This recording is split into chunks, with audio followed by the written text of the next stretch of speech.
And then back in 1972, I decided to take flying lessons at an airport 20 miles away, a little one strip, half-mile long runway, 28 feet wide, quite a ways from this airport that I used to watch the airplanes as a kid, 25 years earlier.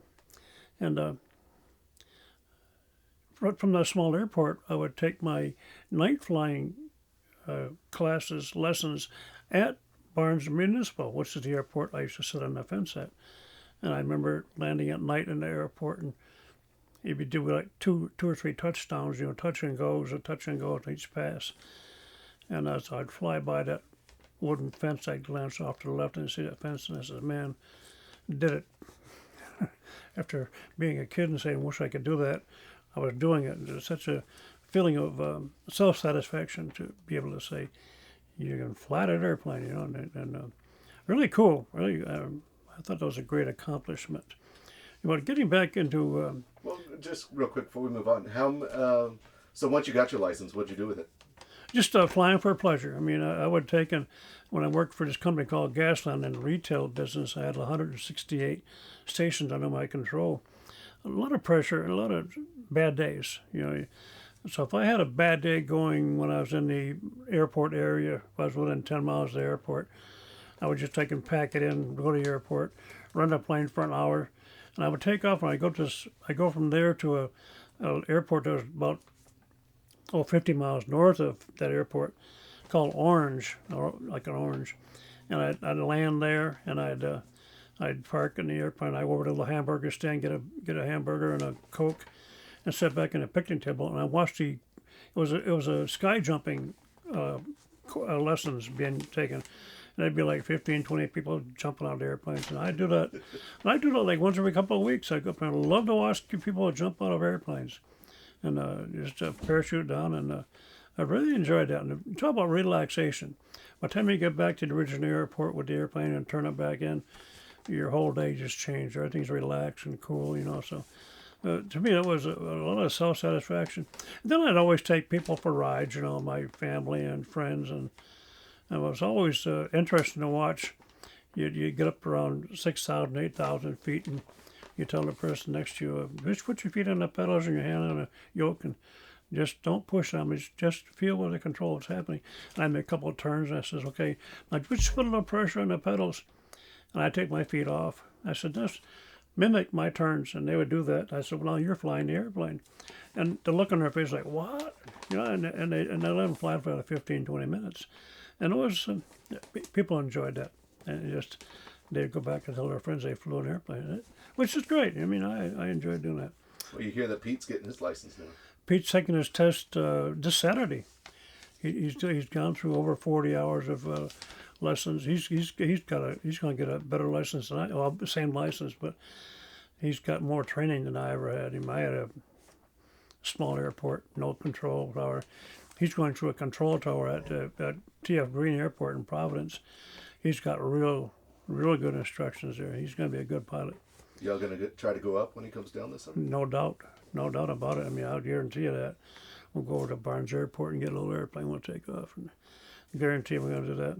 Just looking forward to it. But anyways, getting back to when I first went to St. Louis and hired in there as a tank hand, and the day I walked in my office officially when I took this guy's place, I walked in there, and the feeling I had was the secretary that I had knew more about that job than I did when I walked in there, and she didn't know, but she trained me. And it was kind of interesting to learn the wholesale side of that business.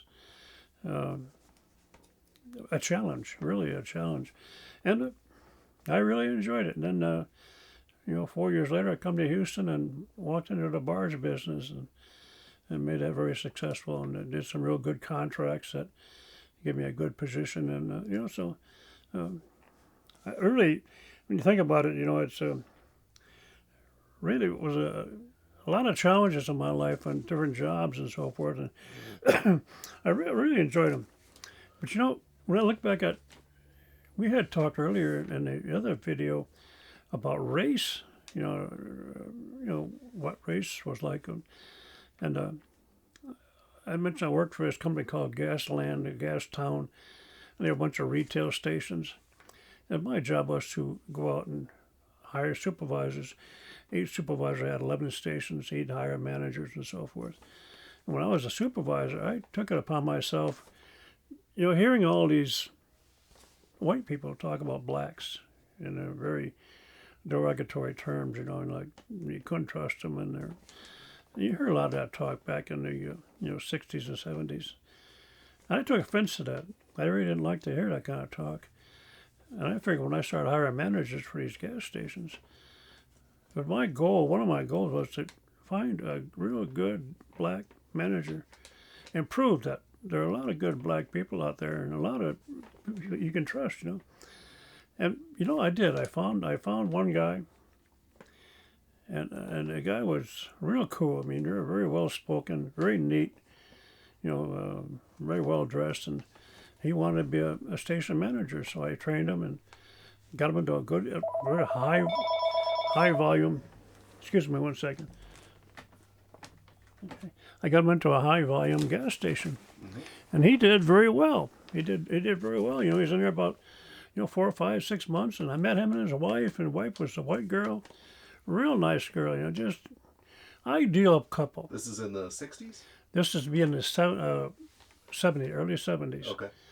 And really, I was impressed with that guy, And until one Monday morning, and I got a call from the main office and said we don't show any deposits being made for this gas station that I had this guy in.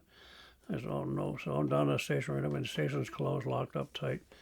The guy took the Friday, Saturday, and Sunday, which the banks are closed on Saturday and Sunday, so you don't get information back. So on Monday, the bank called, and the guy took off with $10,000. Kind of shattered my dream. But it didn't make me give up on hope that there's still a lot of really, really good black people. I mean, to this day, I still stand by that statement. Did you ever find him? No, never found a guy.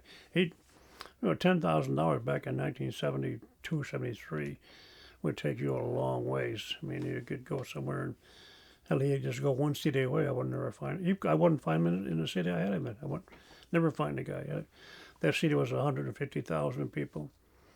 He just disappeared into the woodwork, And it's too bad. It's too bad, but it's okay.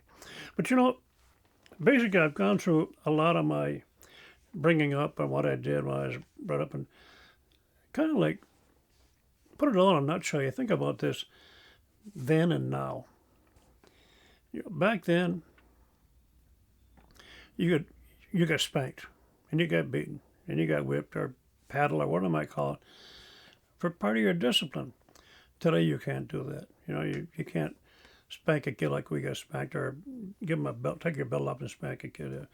Your kid will call a lawyer, and you spend your money on your kid calling your lawyer to keep you out of jail, right? Because you spanked him, right? I mean, talk about, is that right? I mean, which is better? I don't know. I mean, I don't feel like the adverse situation I grew up under did me any harm overall. I think it probably helped me. It probably made me a lot stronger person today, I think. But, back then, too, when we were kids, even like 8, 9, 10 years old, what did we do? Well, on Friday night, Saturday night, Sunday night, radio. Listen to the radio at night. Friday night boxing. Love Friday night boxing. Sunday night, Ed Sullivan show. Great entertainment. During the day, you'd be outside playing kick the can or tag or hide and go seek or things like that. You had a full day of activity. You couldn't go outside and be out there more than 5 minutes and be 2 or 3 friends would show up. It was like that. I mean, if you saw a kid out playing, you'd jump out the door and go play with them, Today it's video games, TV. You can't get a kid to get off of an iPhone today or an iPad because they're just too busy playing games. Is that better? I don't know. I mean, in today's world, it's probably okay. I don't have any opinion on that, but it does lead to Back when I was a kid in school, and the kids were always busy doing things during school, after school, things were always very active. You didn't see any fat kids in school. I mean, if you did, it was kind of unusual. Most kids back then were really in good shape. Today, you look at a picture of kids in school, and you see a lot of obesity. What's that leading to? And say the kid's 10, 12 years old today, and he's 10, 15, 20 pounds overweight. When he's in his 20s and 30s, we're talking diabetes.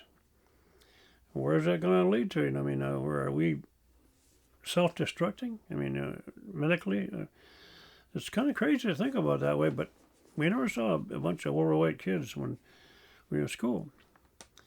And back then in school, then and now comparison, if you were in school and you had a disagreement with a friend of yours in school, a classmate, you had a big disagreement, get into a real verbal and then shouting match, and after school it'd be a fist fight. And you have a fist fight with a kid that is your classmate, but you had a misunderstanding. Leads to a fist fight. 2 or 3 days later, you're playing softball together, baseball, kick the can together, right? And it's just was the way it was. Today, you get fights in school. I mean, they're put on Facebook and videos of